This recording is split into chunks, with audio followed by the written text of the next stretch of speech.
Welcome back to my YouTube channel, and today we'll be baking a cake with 500 grams. It's actually a birthday cake, and I'll just show you the process step by step.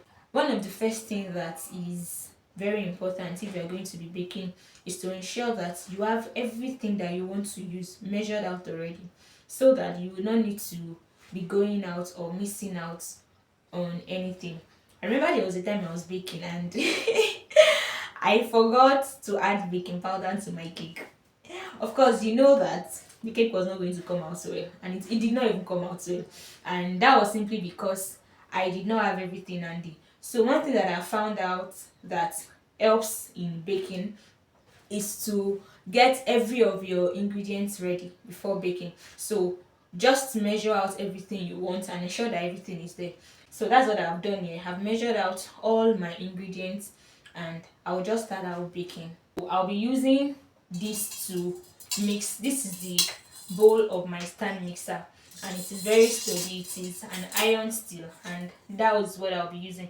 You know, for different people, some people like to use wooden turning stick to mix their cake, but one thing I've discovered that really works for me is using this mix. So it depends on the quantity of batter I am making. If I'm making a quantity of batter that is much, I use this big one.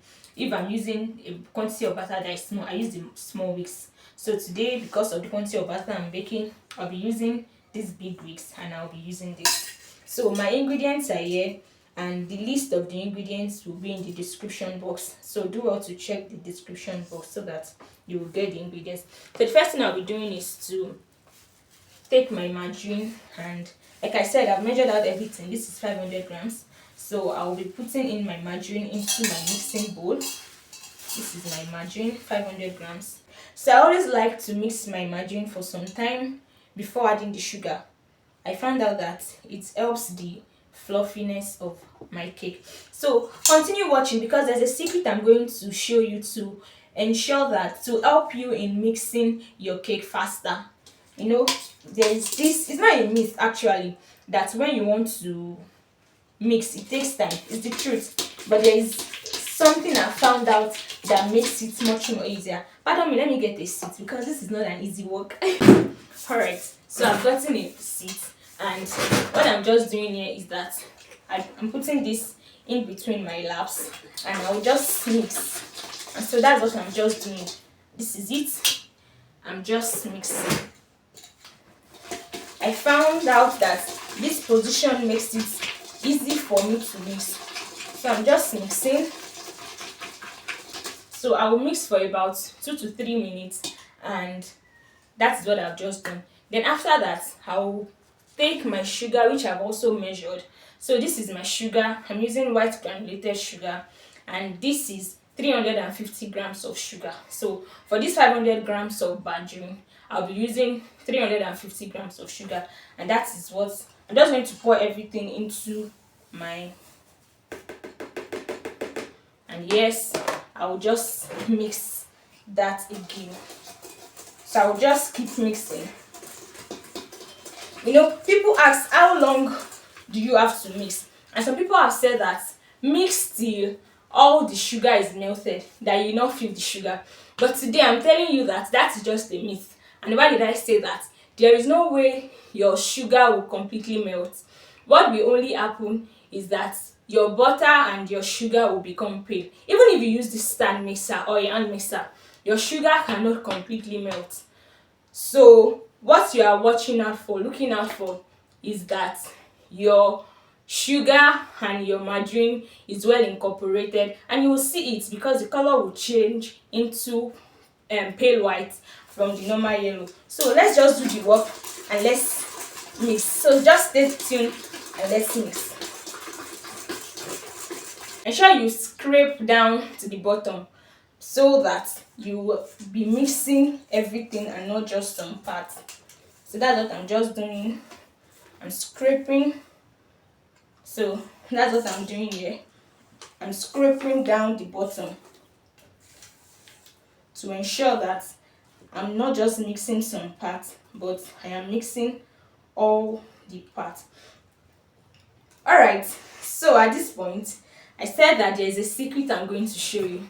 I've discovered that when mixing your butter and sugar, if you want to mix it fast, when you are not using a mixer, when you are using your hand, you can decide to add 1 egg into the sugar and the margarine when you are still mixing it. That way it will make your sugar and your butter to mix faster. It's just one thing that I've discovered, and I've heard people also say that it works for them. So I'm just going to be adding 1 egg. Yes, so I just added 1 egg, and I'm going to go back to mixing, and I'm just going to mix this for like 10-15 minutes. So after I'm done mixing, I'll show you what the pale white looks like. If you have not eaten, don't try to mix. Ensure to eat before you mix with your hand. Alright, so I found a better view so that you can see what I'm mixing. So I've been mixing for some 6-10 minutes, and this is what we have. So for me, this is a good time to start adding my egg. So I used 500 grams of egg also, and 500 grams of egg, if you are using big size egg, then 10 big size egg should automatically give you 500 grams. So this is 500 grams, and I'm just mixing my egg here. I'm just mixing my egg together so that it can be well incorporated. So at this point also, I'll be adding my flavor to my egg, and you can use, is preferable if you are making a vanilla cake like we are doing, to use 1 teaspoon of vanilla flavor, 1 teaspoon of super milk flavor. And if you can't find super milk flavor, you can use any other flavor of your choice. But I found out that using super milk flavor is a game changer in your baking, and I'm not even hyping. Try super milk flavor and you'll be glad that you did. So I'm just going to measure that into my, I'm just going to measure that. Alright, so I'll measure that. And another thing I'll be doing is, this works for me and makes my cake comes out well. As I pour in the egg, I interchange the egg with my flour. This is my flour here. I interchange the egg with my flour. So I pour a little of egg, I pour a little of flour. That makes my work faster. I do this most times only if there is no light for me to use my stand mixer. If there is light, then I allow all my eggs to properly mix. Then I add my flour. So to my flour, I'll be adding baking powder.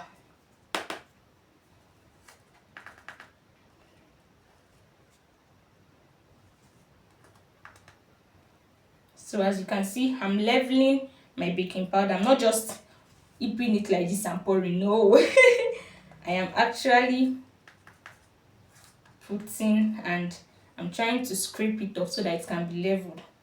So this is 3. I'll be using 4 teaspoons for this 500 grams. 4 teaspoons for 500 grams. So the measurement of my flour is also 500 grams. And I used 4 teaspoons of baking powder for my 500 grams. Alright. So I just mix it together. And I set that aside, as I'll be using it interchangeably with the egg. And before I pour in my flour, I will always sieve. Alright, so I'll just pour some eggs into the, alright. So this is okay for me. I'll return this.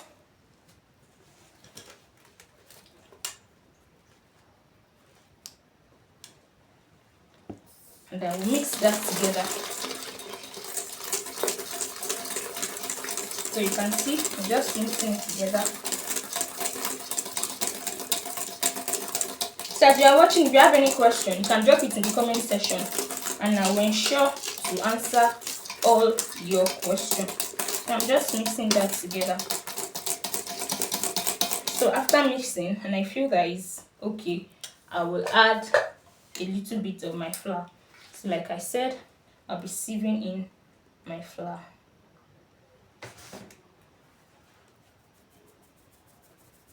And as you can see, I did not pour all the egg at once and I did not pour all the flour at once, just to ensure that I'm easily mixing. So I pour in a little bit of egg, a little bit of flour.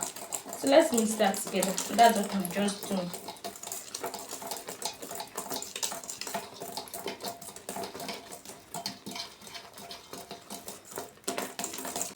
Alright, so look at what it looks like. It's well incorporated. Then I go in with my egg again, a little bit of egg, and I mix that again. So as not to make this video unnecessarily long, I'll just do that and I will show you when I'm about to pour the last batch of the egg and the flour. Alright, so at this point, I just poured the last egg and I'm just ensuring to scrape off everything, and that's what I did. I just poured the last egg, and as you can see, the batter has doubled in size, and I'll just mix that last batch of egg.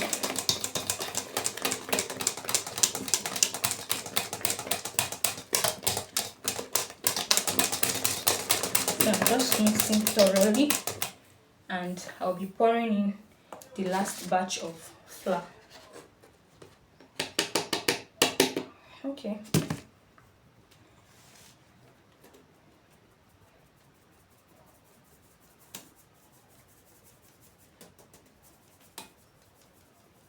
So don't forget to always ensure to sieve in your flour. So I just did that and I will mix.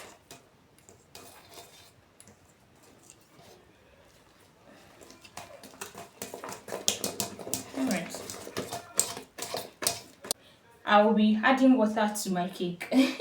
I know some people say that when you add water to your cake, it spoils. But I've always added water to my cake and my cake does not spoil. What that does for my cake is that it makes my cake even fluffier. So for these 250 grams, for these 500 grams rather of butter, I'll be adding 1 cup of room temperature water. Please note, I'm not adding hot water and I'm not adding cold water. I'm adding room temperature water, 1 cup, and I'll just do that now. So this is my 1 cup, and this water is room temperature pure water, and I'll just add 1 cup. So this is 1 cup, and that's what I added lastly. I added that lastly. Alright, so I'll just mix that together gently.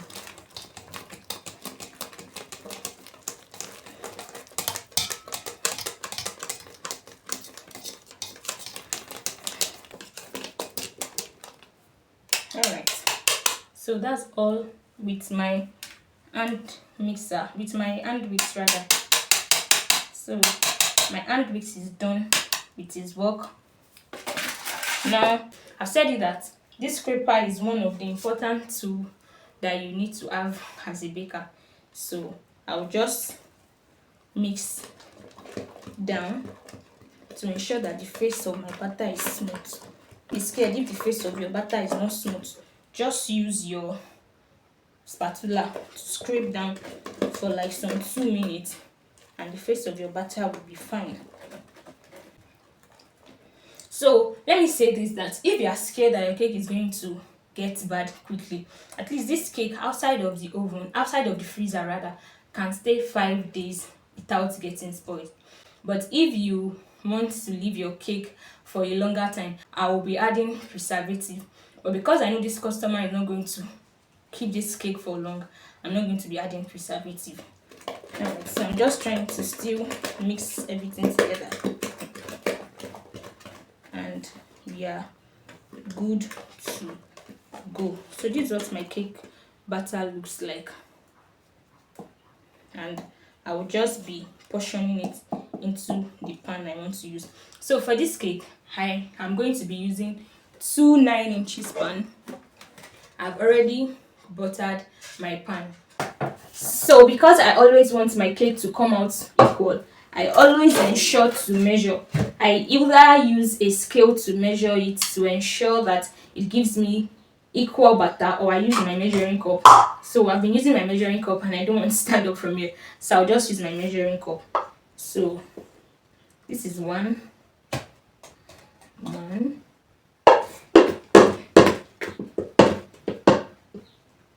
So I'll put this one also into the second bowl, second pan rather. So that's one. So this is two. Please preferably use your measuring scale so that you can get something accurate. So that's two. This is three.